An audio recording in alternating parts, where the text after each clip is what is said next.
Hello everyone, नमस्कार। हजुरहरूलाई simple and yummy Nepali फुडमा स्वागत छ। आज म हजुरहरूलाई खुर्माको रेसिपी लिएर आएको छु।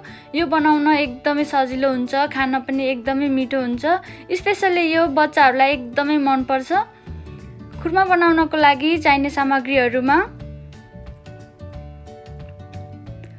मैले लिएको छु 3 कप मैदा,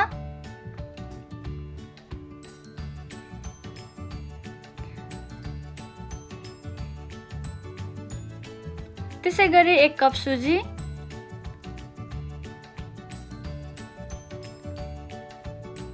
1 कप आइसिङ सुगर, थोरै बेकिङ पाउडर, त्यसैगरी 3-4 चम्मच घिउलाई पनि राखेको छु मैले। यो सबै कुरा राखिसकेपछि मजाले मिक्स गर्नु होला। यसलाई 5-7 मिनेटसम्म मजाले मिक्स गर्नुपर्छ। यस्तो भइसकेपछि यसमा थोरै थोरै पानी राख्दै एउटा डो बनाउनु पर्ने हुन्छ।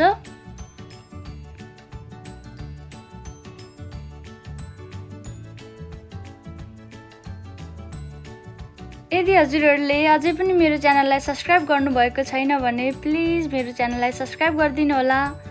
यस्तै भिडियो हेर्नको लागि बेल आइकनलाई पनि प्रेस गरिदिनु होला।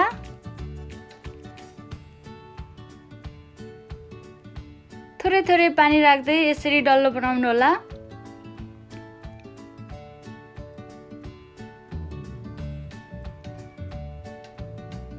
धेरै गिलो पनि हुनु हुँदैन, धेरै सारो पनि हुनु हुँदैन। यस्तो देखिएको छ। एकदमै नरम भइसकेको छ। त्यसपछि यसलाई छोपेर आधा घण्टा जस्तो राख्नु होला।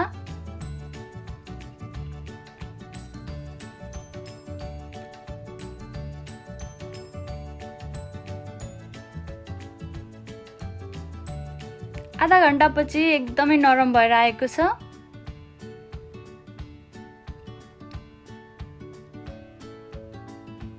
थोरै तेल हातमा लगाएर पिठोको चारैतिर लगाउनु होला।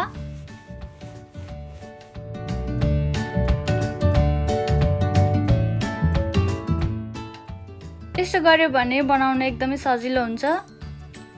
यसरी थोरै थोरै पिठो लिएर डल्लो बनाउँदै जानु होला।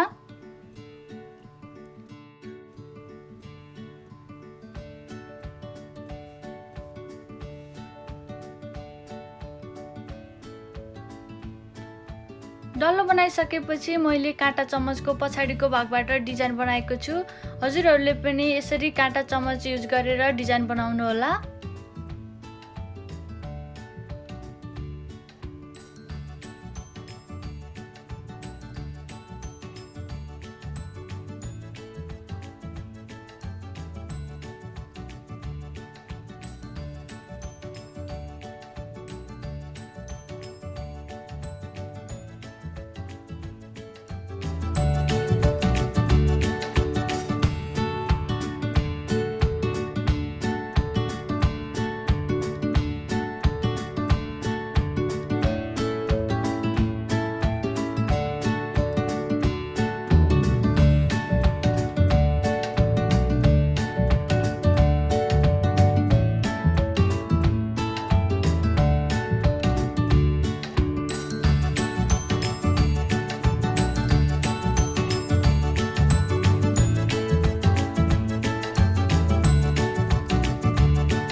हजुरहरूले खुर्मालाई जसरी मैले बनाएको छु त्यसरी बनाउनु भयो भने ठ्याक्कै मेरो जस्तो हुन्छ।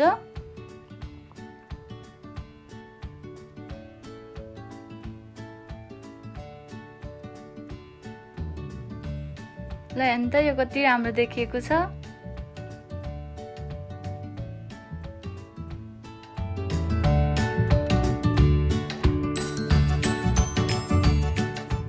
त्यसपछि म हिट अन गरेर प्यानमा तेल तताउन गइरहेको छु।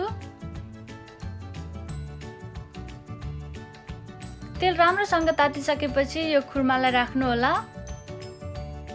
यति बेला हिट मिडियम हुनुपर्छ।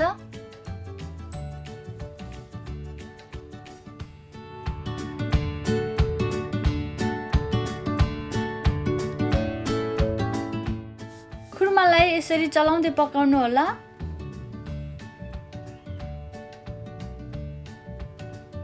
यसलाई छिटो छिटो चलाउनु पर्ने हुन्छ, नभए पनि डढ्न सक्छ। यसरी चलाउँदै चलाउँदै गोल्डन ब्राउनको बनाउनु पर्छ।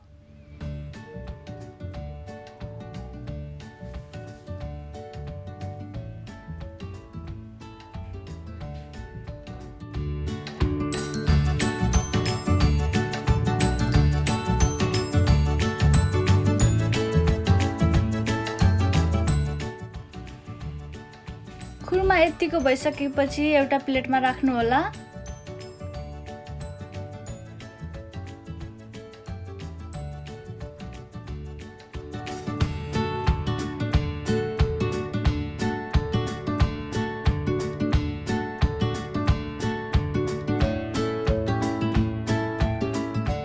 यो एकदमै राम्रो देखिएको छ।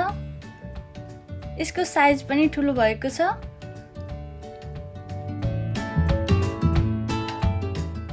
यसरी नै सबै खुर्मालाई बनाउनु होला।